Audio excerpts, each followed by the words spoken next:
അമീബിയെ പരിശോധിക്കാൻ കഴിയാത്ത ജലപരിശോധനാ ലാബുകൾ കാരണം പാഴാവുന്ന ജലപരിശോധന. മനുഷ്യജീവൻ അപകടത്തിൽ. മുഖം കഴുകുമ്പോഴും കുളിക്കുമ്പോഴും മൂക്കിലൂടെ തലച്ചോറിലെത്തി മനുഷ്യനെ കൊല്ലുന്ന മാരക രോഗാണുവാണ് അമീബിയ.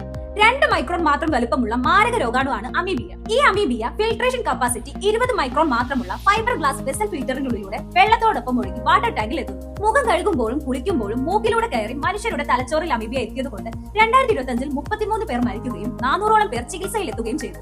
2026 ഈ വർഷം 91 പേർ ചികിത്സയിലും 19 പേർ മരണത്തിന് കീഴടങ്ങി.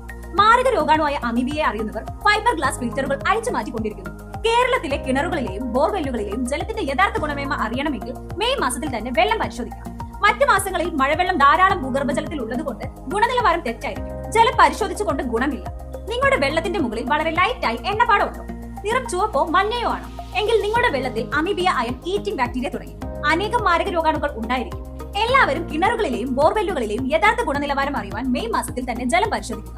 നമ്മുടെ ജലം എവിടെ പരിശോധിക്കുന്നു? ഈ കോളി, ടോട്ടൽ കോളിഫോം എന്നിവ മാത്രമല്ല, കുടിവെള്ളത്തിലെ രോഗാണുക്കൾ. മാരക രോഗാണുവായ അമീബിയെ പരിശോധിക്കാൻ കേരളത്തിലെ ഭൂരിഭാഗം ജലപരിശോധനാ ലബോറട്ടറികളിലും യന്ത്ര സംവിധാനങ്ങളില്ല. ജലപരിശോധനാ ലബോറട്ടറികളെ നിയന്ത്രിക്കുന്ന പൊല്യൂഷൻ കൺട്രോൾ ബോർഡും ആരോഗ്യ വകുപ്പും അമീബിയെ പരിശോധിക്കാൻ സംവിധാനങ്ങൾ ലബോറട്ടറികളിൽ ഏർപ്പെടുത്താൻ നിർദ്ദേശിക്കും. അതുവരെ അമീബിയ രോഗാണുവിനെ പരിശോധിക്കുവാൻ സംവിധാനങ്ങളില്ലാത്ത ലബോറട്ടറികൾ നിർത്തിവെക്കാനും ഉത്തരവിടണം.